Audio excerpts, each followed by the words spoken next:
Good morning, student. Today we will continue the last lecture, that is the taxonomic categories. इसे taxonomic categories के बाद में बारे में हमने कल बात शुरू की थी, आज उसी को हम कंटिन्यू करेंगे। तो बेसिकली जो क्लासिफिकेशन हम लोग करते हैं उसमें बहुत सारी एक हायरार्की होती है। जब भी चीजों को क्लासिफाई किया जाता है ना बेटा, तो उनको हम लोग क्लासिफाई कैसे करते हैं, हम कुछ यूनिट्स के अंदर उनको रख देते हैं, किसी रैंक पे उनको स्टेबल कर देते हैं, from more similar characters to less similar character. ठीक है, ऐसे लिख सकते हैं इसको, या फिर उल्टा भी लिख सकते हैं। यानी कि हम ऑर्गेनिज्म को कुछ रैंक्स पे या कुछ स्टेप्स के अंदर उसको हम डिवाइड कर देते हैं, और उन रैंक्स के ऊपर हम मोर सिमिलर कैरेक्टर से लेकर लेस सिमिलर तक लेंगे। सबसे पहले कम किल मिलने वाले कैरेक्टर, फिर और कम, फिर और ज्यादा, फिर और ज्यादा, फिर और ज्यादा। इस तरीके से फाइनली हम एक ऐसे डेजिग्नेशन पे पहुंचते हैं या एक ऐसी रैंक पे पहुंच जाते हैं जिसमें हम लोग क्या मानते हैं कि सारे कैरेक्टर लगभग सेम हो जाते हैं। तो अगर हम किंगडम से स्टार्ट करते हैं तो यहाँ पे आपके लेस सिमिलर कैरेक्टर होते हैं, और जब से जैसे हम स्पीशीज तक पहुंचते हैं तो आपके कैरेक्टर क्या होते हैं बेटा, मोर सिमिलर हो जाते हैं। यानी किंगडम से स्पीशीज तक जाते जाते आपके कैरेक्टर्स काफी ज्यादा सिमिलर होने शुरू हो जाते हैं, और इन्हीं सभी चीजों को हम लोग क्या बोलते हैं, टैक्सोनॉमिकल हायरार्की बोलते हैं। टैक्सोनॉमिकल हायरार्की इस चीज को बोला जाता है जिसमें आप अलग अलग रैंक्स पे आपके कैरेक्टर्स के हिसाब से ऑर्गेनिज्म को क्लासिफाई कर देते हो। यहाँ पे हर स्टेप को, each step is known as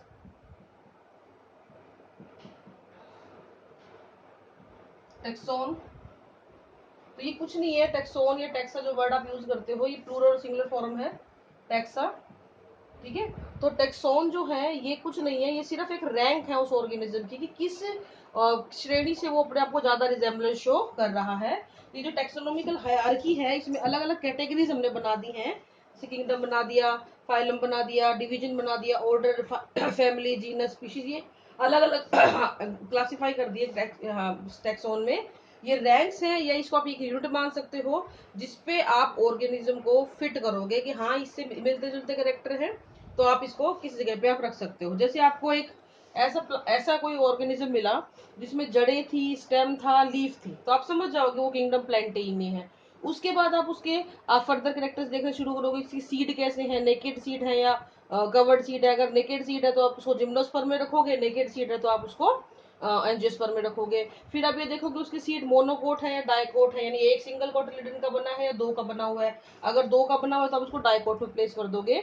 तो इस तरीके से हम हर एक रैंक के कैरेक्टर्स को मैच करते चले जाते हैं, और ये जज कर पाते हैं कि हमें उसको किस स्पीशीज में रखना है, या वो कोई नई ही स्पीशीज बनी है, उसको आपको एक नए सिरे से उसको आपको क्लासिफाई करना पड़ेगा।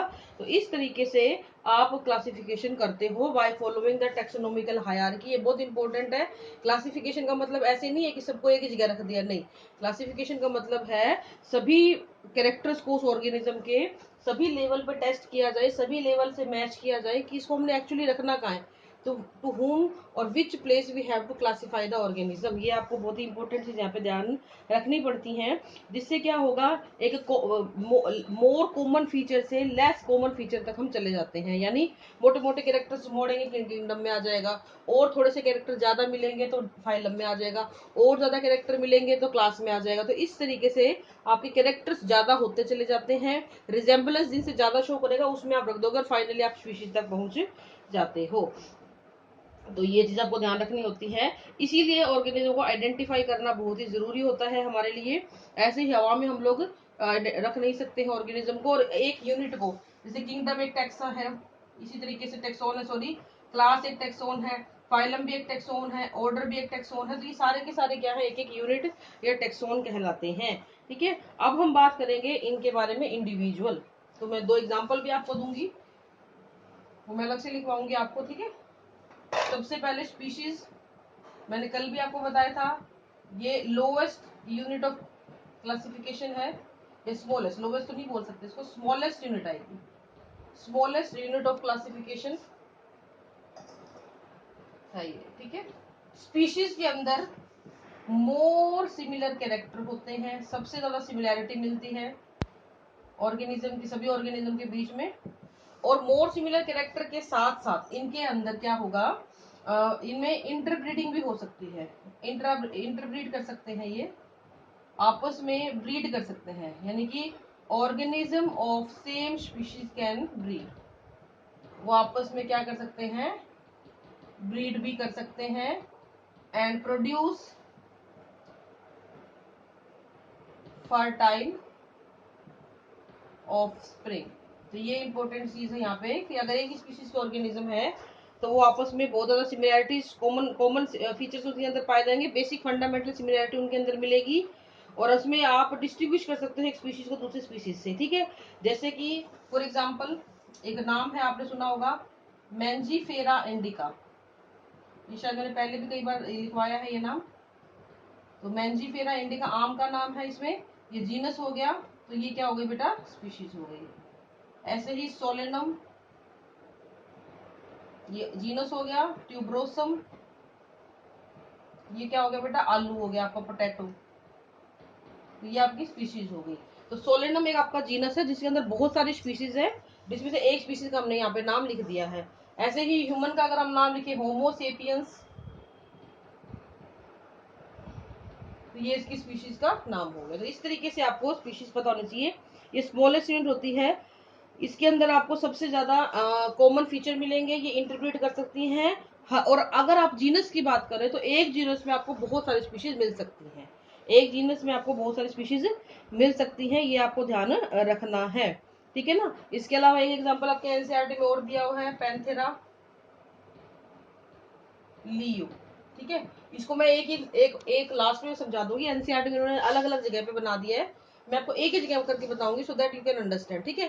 ज्यादा क्योंकि जगह जगह पढ़ने में थोड़ा कंफ्यूजन हो जाता है आपको।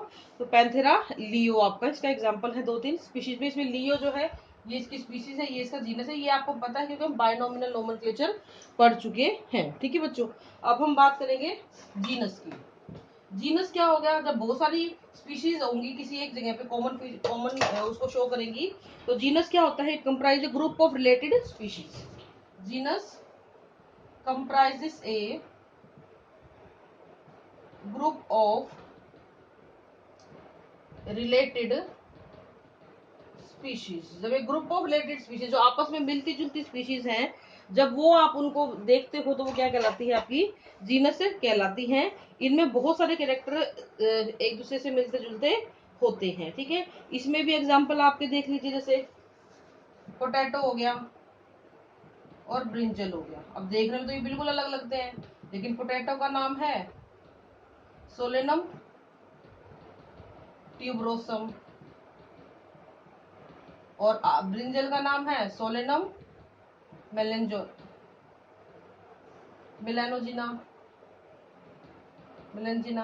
ठीक है। तो ये चीज आपको ध्यान रखनी है, ये दोनों स्पीशीज अलग अलग है इसकी, लेकिन इनका जीनस सेम ही होता है। ऐसे ही अगर मैं पैंथर का एग्जांपल लूं, पैंथर का है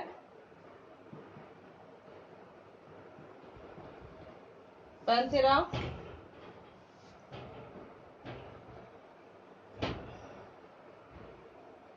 पारडस।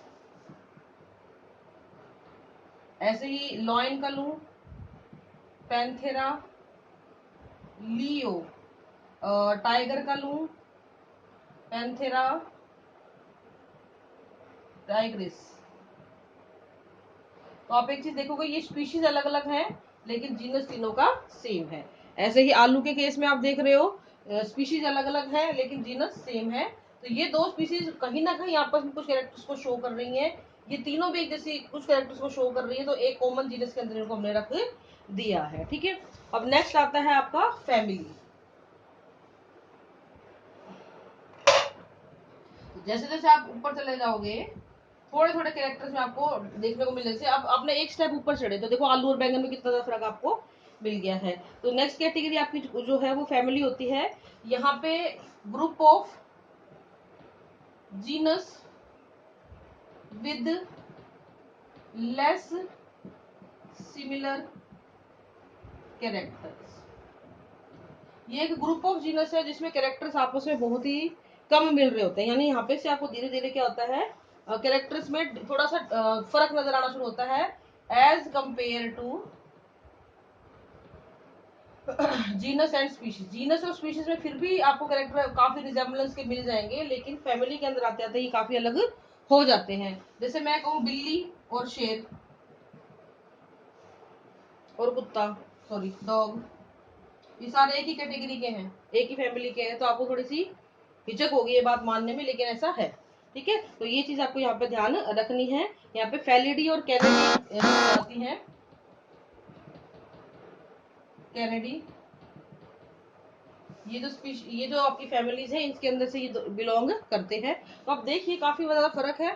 जैसे बोलते हैं ना बिल्ली मौसी है तो शेर की मौसी है वो, ठीक है ना, ऐसा माना जाता है।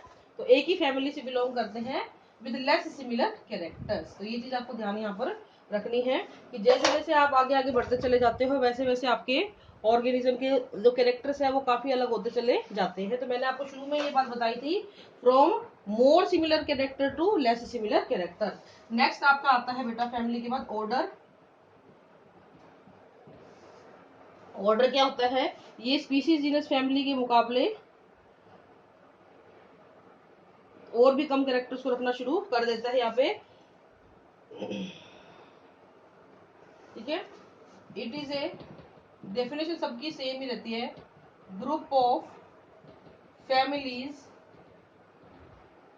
विच हैव लेसर, देखो ये वर्ड बढ़ता चला जाएगा आपका, सिमिलर कैरेक्टर। आगे आगे जैसे जैसे आप ऊपर चले जाओगे ना, अब आप देखो ना, मैंने कल भी एग्जांपल दिया था एनिमल्स का। एनिमल्स कितने कितने तरीके के मिलते हैं, दुनिया भर के एनिमल हैं, आप सोच भी नहीं सकते उसको भी आप एनिमल बोल देते हो। ठीक है, तो इस तरीके से कैरेक्टर्स जो है वो लेस सिमिलर होते चले जाएंगे। ठीक है, तो इस तरीके से आपका जो ऑर्डर है, जैसे अगर हम बिल्ली की और इनकी बात करें तो ऑर्डर कार्निवोरा के अंदर ही आता है। ठीक है, कार्निवोरा में बिल्ली भी आएगी, कैनेडी भी आएगी और फैलिडी भी आएगा। ठीक है, ये आपको ध्यान रखना है। Next comes the class.